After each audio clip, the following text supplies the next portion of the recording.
Uzvelc mājai Knauf fasādi. Putu polistirola izolācijas plāksnes nostiprinām ar līmjavas un dībeļu palīdzību. Parādīsim to soli pa solim. Putu polistirola plākšņu nostiprināšanai izmantojam līmjavu Knauf Kleber PM.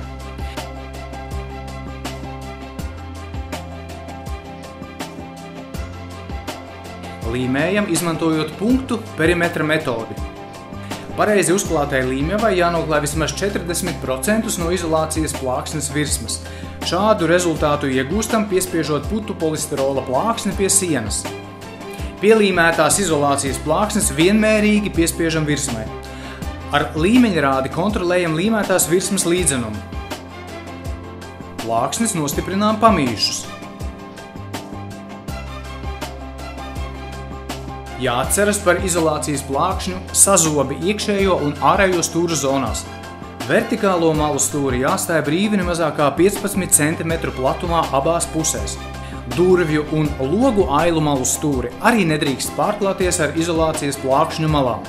Minimālā nobīde šajā gadījumā ir 10 cm.